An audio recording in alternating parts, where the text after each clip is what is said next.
आज हम बात करने वाले हैं मंत्रिमंडलीय समिति के बारे में या कैबिनेट कमेटी के बारे में। ये हमारा फर्स्ट लेक्चर रहने वाला है जिसमें हम कैबिनेट कमेटी के बारे में बात करेंगे और सेकंड लेक्चर में हम जो मंत्रिमंडल समूह होता है, ठीक है, जो कैबिनेट ग्रुप होता है उसके बारे में डिस्कस करेंगे। आज हम बात करने वाले हैं मंत्रिमंडल समिति के बारे में और देखते हैं कि इसमें हमें क्या क्या चीजें डिस्कस करनी है। मंत्रिमंडलीय समिति या मंत्रिमंडलीय कमेटी या कैबिनेट कमेटी भी इन्हें बोला जाता है। सबसे पहले हम बात करेंगे मंत्रिमंडलीय समिति होती क्या है। दूसरे टॉपिक में हम बात करेंगे इन समितियों की प्रकृति कैसी होती है और इन समितियों का गठन किसके द्वारा किया जाता है और कैसे होता है। इसके बाद में हम इसके प्रकार के बारे में बात करेंगे, इसके टाइप्स कितने होते हैं। पांचवें टॉपिक में हम इसमें क्या करेंगे, समितियों की विशेषता की बात करेंगे और नेक्स्ट टॉपिक में हम इसकी अध्यक्षता की बात करेंगे और लास्ट के टॉपिक में हम इसके कार्यों के बारे में बात करेंगे। ठीक है, तो स्टार्ट करते हैं आज के लेक्चर को। सबसे पहले हम बात करते हैं मंत्रिमंडलीय समितियां होती क्या है। ठीक है, मंत्रिमंडलीय समितियों से भी पहले मैं आप लोगों को बताता हूं कि हमने एक मंत्री परिषद देखी थी। मंत्री परिषद में से कुछ लोगों को निकाला गया था और एक मंत्रिमंडल बनाया गया था। ठीक है, ये जो इस मंत्रिमंडल में या कैबिनेट में जो सदस्य थे ये मैक्सिमम कौन से थे, ये कैबिनेट मंत्री थे। ठीक है, इसके बाद में कौन से आते हैं, राज्य मंत्री। उसके बाद में कौन से आते हैं, उप मंत्री। तो जो वरिष्ठ मंत्री हैं, जो कैबिनेट मिनिस्टर होते हैं, उन्हें ही मंत्रिमंडल के समूह में रखा गया था।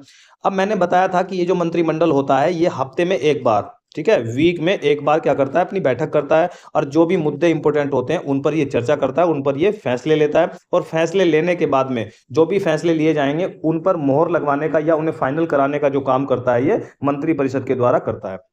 क्योंकि मंत्रिपरिषद को संवैधानिक, जो मंत्रिपरिषद थी वो एक संवैधानिक बॉडी थी जिसके द्वारा इसके पास में क्या होती है, ज्यादा पावर होती है मंत्रिमंडल के कंपेयर में। ठीक है, अब ये जो चीजें हुई, मंत्रिमंडल हो गया, मंत्रिपरिषद हो गई। ये जो मंत्रिमंडल है अब ये वीक में क्या कर रहा है, एक बैठक कर रहा है, लेकिन वीक में बहुत सारे काम होते हैं जिसमें सारे कार्य बैठक में ये नहीं लिए जा सकते हैं, नहीं किए जा सकते हैं। जब आप हर तरीके के कार्य एक वीक के अंदर उन पर डिसीजन ले रहे हो, उन पर चर्चा कर रहे हो, सारे काम कर रहे हो, तो आप लोगों का जो माइंड होगा वो कहीं ना कहीं किसी विशेष काम के लिए यूज नहीं होगा। ठीक है, जनरल वर्क रोजाना आ रहे हैं और उनका हफ्ते में आप क्या कर रहे हो, निस्तारण कर रहे हो, उन पर डिसीजन ले रहे हो, निर्णय ले रहे हो। लेकिन अगर कोई विशेष कार्य आ गया, ठीक है, कोई विशेष कार्य ऐसा आ गया जिन पर आप लोगों को गहन चर्चा करनी है, जिन पर आप लोगों को गहन विचार करना है, कोई इंपॉर्टेंट वर्क आ गया, तो अब जो मंत्रिमंडल है इसकी बैठक में ये काम आप नहीं कर सकते हो। तो ये जो मंत्रिमंडल होता है ये क्या करते हैं, ये कुछ कमेटी फॉर्म करते हैं जिसमें कुछ मंत्रियों को क्या किया जाता है, अपॉइंट किया जाता है, इनकी नियुक्ति की जाती है और उन्हें बोल दिया जाता है कि भाई ठीक है ये ए वर्क है, या भारत के अंदर क्या हो गई, बाढ़ आ गई। ठीक है, बाढ़ आ गई और ये जो बाढ़ का संकट है ये हर साल आता है और आप एक काम करिए, इस बाढ़ के जो ये मामला है इसे आप देखिए और आपके लिए दूसरा कोई काम नहीं रहेगा, आपके लिए सिर्फ एक ही काम रहेगा कि ये जो भारत के अंदर बाढ़ आती है इसकी प्रॉब्लम क्या है, ये आती क्यों है और इसका निस्तारण क्या है, सोल्यूशन क्या है, किस तरीके से हमें एक प्लान बनाकर दीजिए कि हम ग्राउंड लेवल पर इंप्लीमेंट करें और ये बाढ़ की समस्या जो आ रही है इससे हमें क्या मिल जाए, निजात मिल जाए, हमें इससे पीछा छूट जाए। समझ में आ गई बात, एक कमेटी बना दी। फिर दूसरी चीजें क्या है यार, देश के अंदर महंगाई बढ़ रही है, देश के अंदर क्या बढ़ रही है, कीमतें बढ़ रही हैं यार, उसका देखो कुछ। तो उसके लिए क्या करेंगे भाई, चलो ठीक है 3 से 8 मंत्री या 5 मंत्री हम क्या कर देते हैं, एक कमेटी बना देते हैं जो महंगाई के मुद्दों को देखेगी। ठीक है, फिर आपको लगा कि यार रक्षा में पाकिस्तान जो है कुछ गड़बड़ कर रहा है बार बार, एक काम करते हैं ये क्यों हो रही है बार बार, भाई पुलवामा अटैक हो गया, ठीक है, और भी उरी अटैक हो गया, पठानकोट अटैक हो गया, यार बार बार ऐसी जो समस्याएं आ रही हैं ये क्यों आ रही हैं। इसके लिए काम करते हैं 3 से 5 मंत्रियों को या 6 मंत्रियों को बैठा देते हैं, कमेटी बना देते हैं और ये कमेटी सिर्फ यही काम करेगी कि ये जो हमारे ऊपर अटैक हो रहे हैं, भारत के ऊपर टेरर अटैक हो रहे हैं, ये क्यों हो रहे हैं, ये इसका सबका एक गहन चर्चा करेगी। चर्चा करने के बाद में पूरा रोड मैप बनाएगी, प्लान बनाएगी और उसका निर्णय जो होगा ये ले भी सकती है, नहीं तो मंत्रिमंडल को ये रिपोर्ट फाइनल जमा करेगी और मंत्रिमंडल इस पर निर्णय लेगा कि हमें इससे रिलेटेड क्या करना है इस प्लान को लेकर। समझ में आ गई। तो ये जो काम है इन कामों के लिए ही ये कमेटी फॉर्म की जाती है, बनाई जाती है। आई होप कि चीजें आप लोगों को समझ में आ गई होंगी। मंत्रिमंडलीय समिति सरकार के अंदर ही बनाई जाती हैं, जो ये छोटी छोटी समितियां होती हैं, ठीक है, जिनमें कुछ चुने हुए मंत्रियों को शामिल किया जाता है। मैं अब बता चुका हूं, यह समितियां खास विषयों, जैसे मैंने अभी बताया, चाहे फिर वो रक्षा है, चाहे फिर वो राजनीति है, चाहे फिर वो कोई विशेष कार्य है, महंगाई है, आर्थिक मामलों की समिति है, किसी भी विशेष कार्य के लिए इन्हें बनाया जाता है ताकि निर्णय जल्दी और प्रभावी ढंग से आ सके। जब आप यार किसी भी काम को, एक ही काम को आप पूरे दिन में या पूरे हफ्ते में एक ही काम पर आप फोकस करोगे ना, तो उसमें आपका जो आउटपुट आएगा ना वो बहुत अच्छा आएगा, क्योंकि आप पूरा का पूरा जो इनपुट है उसे दे रहे हो और आउटपुट जो निकलेगा वो भी आप लोगों का एक अच्छी क्वालिटी का निकलेगा जब आप किसी एक ही काम पर फोकस कर रहे हो। अगर आपका ध्यान 10 कामों में बटा हुआ है तो आप कोई भी एक काम को अच्छी तरीके से नहीं कर सकते हो। इसीलिए माना भी जाता है कि कोई भी व्यक्ति किसी एक ही सब्जेक्ट का स्पेशलिस्ट हो सकता है। तो इसीलिए उसी कार्य को करने के लिए ये कमेटी एक तरीके से डेडिकेटेड होती है कि भाई तुम्हें यही काम करना है, दूसरों कामों में आपको ध्यान नहीं दिखाता है, नहीं लगाना है। समझ में आ गई बात? तो ये समितियां जो होती हैं वो किस लिए होती हैं? किसी विशेष कार्य के लिए होती हैं, ताकि उनमें क्या है, जल्दी और प्रभावी निर्णय लिया जा सके, उसके लिए ये बनाई जाती हैं। ठीक। जब पूरे मंत्रिमंडल को हर छोटे बड़े मुद्दे पर बैठना मुश्किल हो जाता है, मैंने बताया कि जो पूरा मंत्रिमंडल है वो यार हर विषय के लिए अलग अलग बैठक थोड़ी ना करेगा, वो तो एक जनरल बैठक जो है हफ्ते में कर रहा है और उसमें वो क्या डिसीजन ले रहा है कि जो भी मंत्रियों ने, जो कमेटियां हैं उन्होंने जो भी अपने अपने डिसीजन दिए हैं, रिपोर्टें बनाई हैं, उन्हें ये अप्रूवल दे देता है हफ्ते में बैठकर। अब यार ये सारे काम में तो ये थोड़ी ना करेगा, तो उसके लिए जब काम ये मुश्किल हो जाता है तो कुछ महत्वपूर्ण मामलों को संभालने के लिए अलग अलग समितियां बना दी जाती हैं। ठीक है, तो ये समितियां आप लोगों को समझ में आ गई होंगी। एग्जाम्पल के तौर पर समझिए, जैसे सुरक्षा के मामलों से रिलेटेड समिति बना दी, आर्थिक मामलों से रिलेटेड समिति बना दी, या फिर राजनीतिक मामलों से रिलेटेड समिति बना दी। ठीक है, ये समितियां कुछ इस तरीके से हो सकती हैं। अब बात करते हैं इनकी जो प्रकृति होती है वो कैसी होती है, नेचर में ये कैसी होती है, गैर संवैधानिक होती है। ठीक है, कैसी होती है? गैर संवैधानिक होती है। क्यों? क्योंकि संविधान में, कॉन्स्टिट्यूशन में इनके बारे में कोई भी चर्चा नहीं की गई है, और जिस टॉपिक के बारे में, जिस विषय के बारे में संविधान में कोई भी चर्चा नहीं होती है तो उसे गैर संवैधानिक बोला जाता है, संविधानेतर बोला जाता है। ठीक है, जबकि कार्य नियमों में इनकी स्थापना के लिए कहा गया है। अब ये कार्य नियम क्या होते हैं? Rules of business. ठीक है, इनके बारे में थोड़ा सा देखते हैं। कार्य नियम वो नियम होते हैं जिनके अनुसार सरकार अपने कार्य करती है। ठीक है, सरकार के यार 100 काम है, सरकार के 100 काम है। ठीक है, 1000 काम है।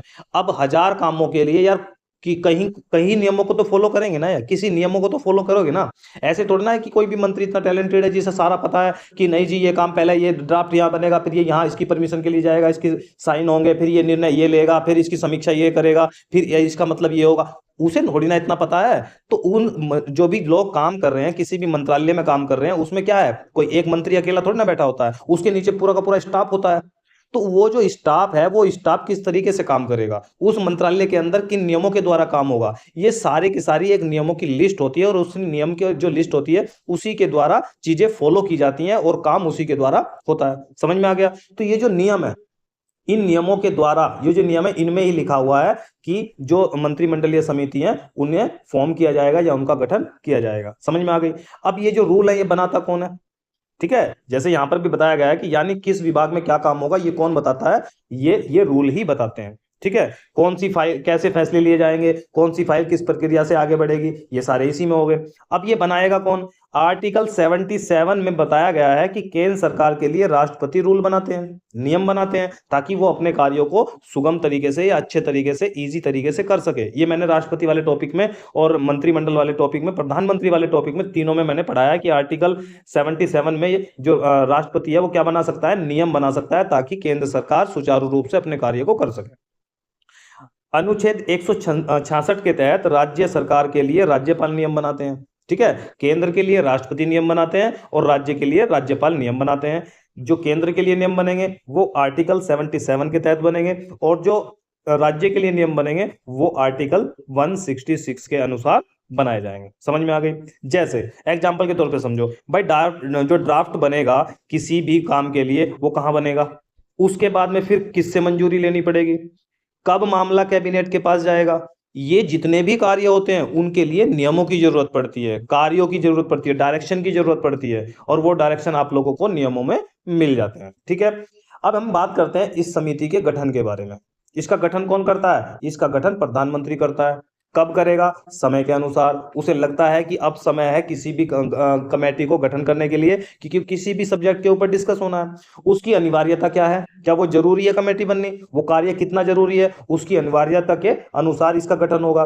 परिस्थिति की मांग के अनुसार, अगर परिस्थिति ऐसी बन गई है, जैसे आप लोगों ने देखा होगा कि कोई भी टेरर अटैक हो जाता है बड़ा, तो उस समय पर सर्वदलीय बैठक अचानक बुलाई जाती है ना। आप लोगों ने न्यूज में सुना होगा कि सर्वदलीय बैठक बुलाई प्रधानमंत्री ने। तो सर्वदलीय बैठक क्या है कि भाई ये हमारे सामने संकट की घड़ी है और सभी जो दल है वो जल्दी से आकर एक मीटिंग में आए और देश के लिए कुछ ऐसे फैसले लेने का समय है जब हमें आपस में नहीं लड़ना है, और उस समय पर हमें ऐसे फैसले लेने हैं जो हमारे देश के हित में हो, अपनी निजी दुश्मनी को भुलाकर।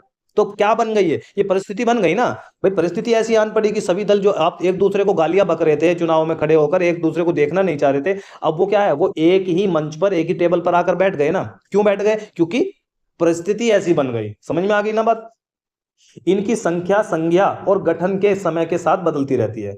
इनकी संख्या कितनी होनी है, इनकी संज्ञा क्या रहनी है, और गठन कैसे, गठन का जो समय है वो क्या रहेगा, ये समय के साथ में क्या होती है, बदलती रहती हैं। 1994 की जब हम बात कर रहे हैं, 1994 की बात कर रहे हैं, उस समय पर 13 कमेटियां अस्तित्व में थी।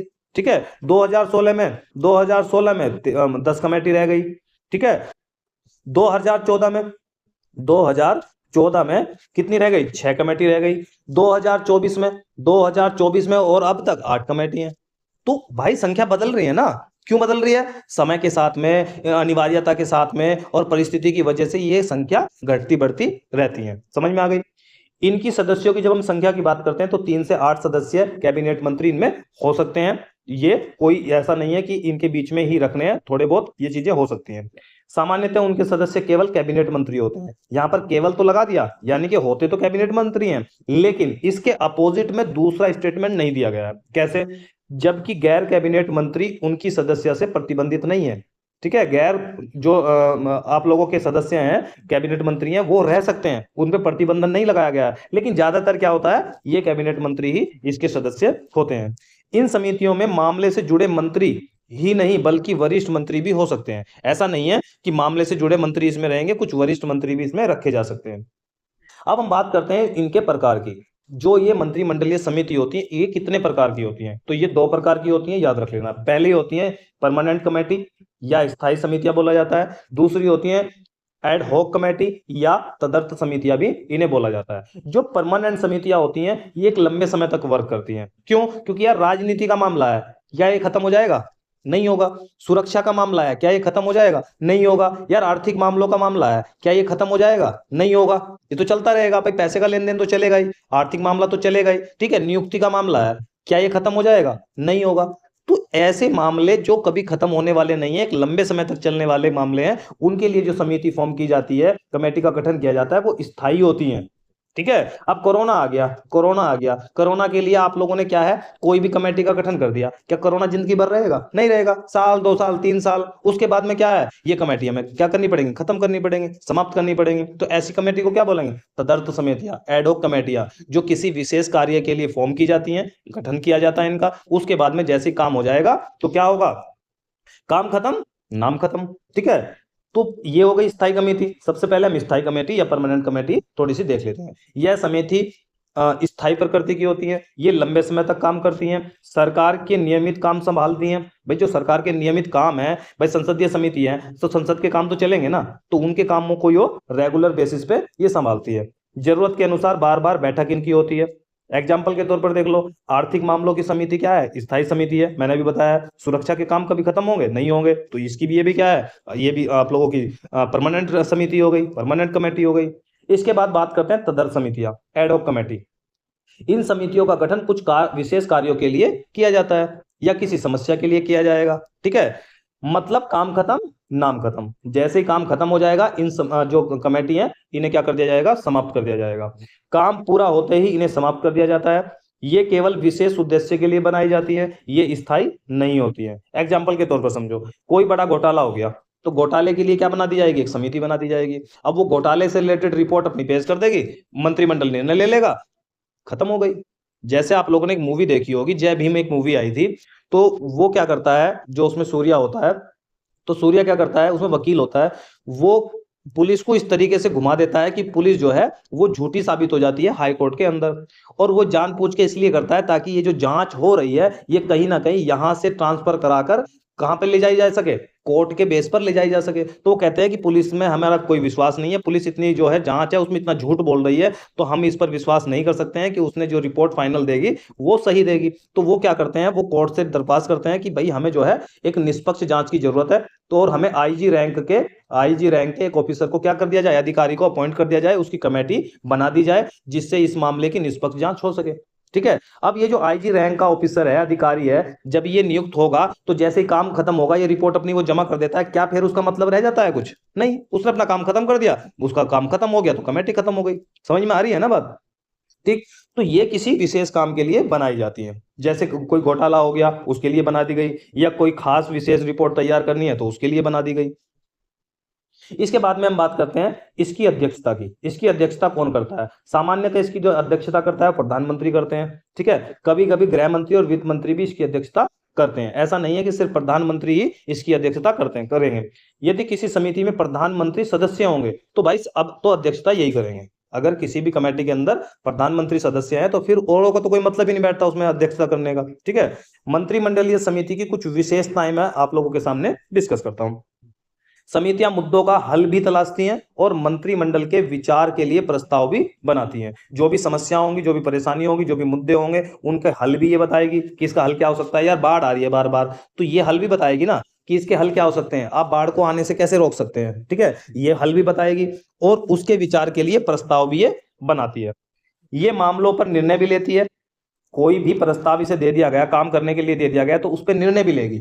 निर्णय का मतलब ये ऐसा नहीं है कि यार पूरा काम तो हम करें और उस पर निर्णय मंत्रिमंडल लेगा, ऐसा भी नहीं है। मंत्रिमंडल कह देगा यार ठीक है, जब तुम्हें इस काम के लिए सौंपा गया आप निर्णय ले लो, अगर हमें लगता है कि हमें समीक्षा करने की जरूरत पड़ेगी तो हम इसकी समीक्षा कर लेंगे, लेकिन आप जो है फ्रीडम है आपको कि आप निर्णय ले सकते हो। लेकिन मंत्रिमंडल क्या है, इसकी समीक्षा कर सकता है। ये समितियां मंत्रिमंडल के कार्यों की अधिकता को कम करने के लिए, जितने भी जो बर्डन है, काम का बर्डन है, वो मंत्रिमंडल के ऊपर पड़ा हुआ है, तो उसके काम के बर्डन को कम करने के लिए ही मंत्रिमंडलीय जो समितियां हैं वो फॉर्म की जाती हैं, बनाई जाती हैं। ठीक है। ये नीतिगत मुद्दों को गहन अध्ययन करती है। भाई करेगी, जिसे एक ही काम के लिए बनाया गया है विशेष तौर पर, तो उसका काम भी अच्छा ना किया तो बेकार फिर बनाने का इसका।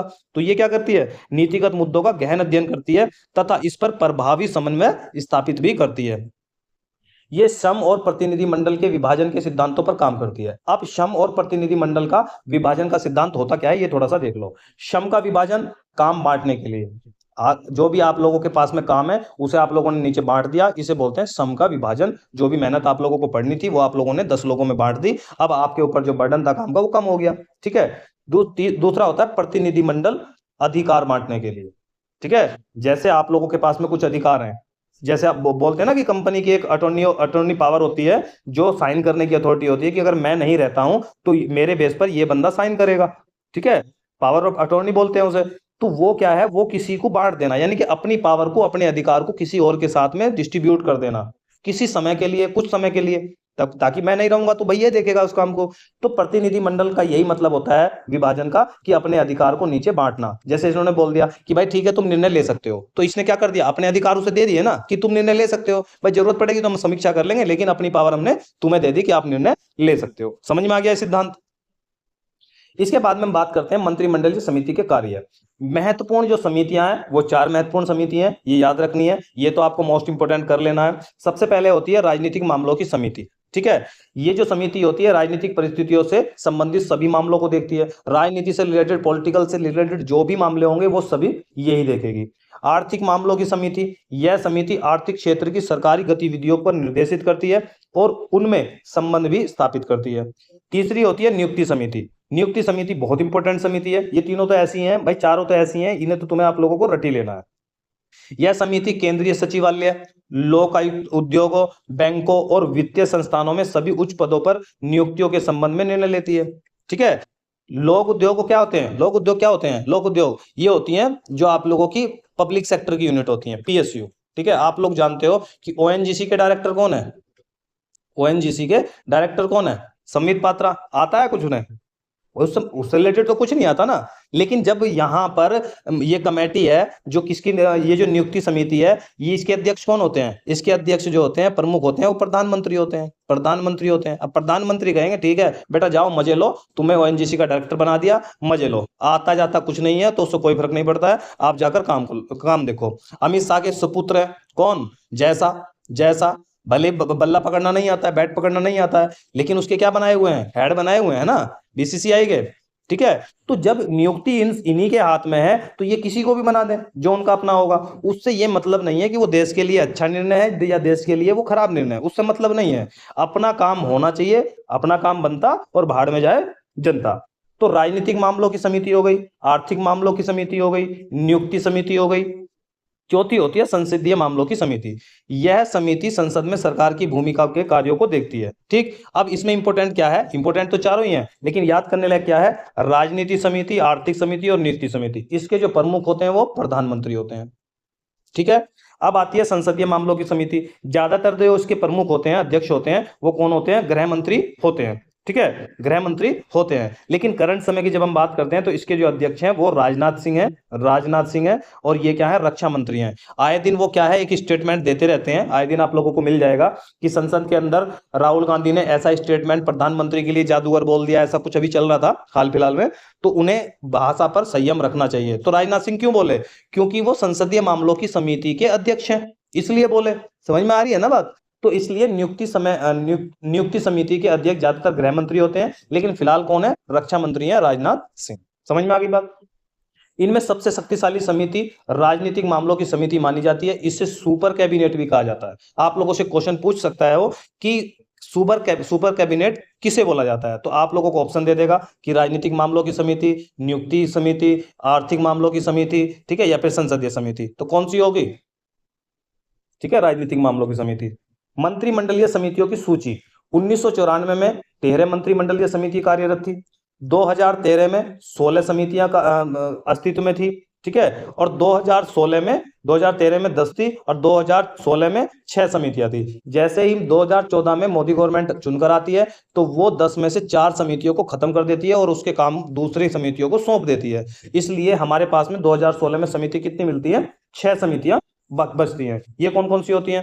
राजनीतिक मामलों की समिति, आप जानते हो बहुत इंपॉर्टेंट है। आर्थिक मामलों की समिति, ये भी इंपॉर्टेंट है। नियुक्ति समिति, ये भी इंपॉर्टेंट है। सुरक्षा संबंधी समिति, ये भी इंपॉर्टेंट है। और संसदीय समिति, ये भी इंपॉर्टेंट है। और आवास संबंधी समिति, ये भी इंपॉर्टेंट है। ठीक है, 4 तो पढ़ी थी हमने, 2 और हो गई, एक सुरक्षा वाली हो गई, आवास वाली हो गई। तो 2016 में हमारे पास में कितनी हो गई? 6 समिति हो गई। ये कैसे खत्म करी गई थी इसके बारे में थोड़ा सा देख लेते हैं। प्रधानमंत्री 10 जून 2014 को मंत्रिमंडल की स्थायी समितियों की समाप्ति कर देते हैं। कितनी? 4 की।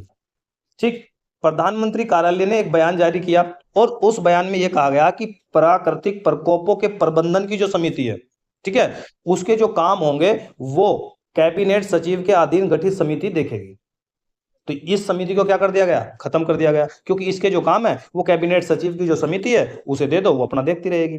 दूसरी समिति जो कीमतों से रिलेटेड, प्राइस से रिलेटेड समिति थी, उसके काम आर्थिक मामलों वाली समिति को दे दिए गए। विश्व व्यापार डब्ल्यूटीओ के जो मामले देख रही थी, उससे रिलेटेड जो समिति थी, उसके कार्य भी किसे दे दिए गए? आर्थिक मामलों वाली समिति को इसके कार्य भी दे दिए गए। 3 समिति खत्म कर दी। अगर जरूरत पड़ी तो पूरा मंत्रिमंडल इसे देखेगा। भाई जो डब्ल्यूटीओ के मामले थे वो पहले तो कौन देखेगी? आर्थिक मामलों की समिति। अगर जरूरत पड़ती है तो पूरा मंत्रिमंडल इसके लिए लगा दिया जाएगा, लेकिन हम अलग से डब्ल्यूटीओ की जो समिति है वो नहीं रखेंगे, इसे खत्म कर देंगे। ये समिति खत्म हो गई।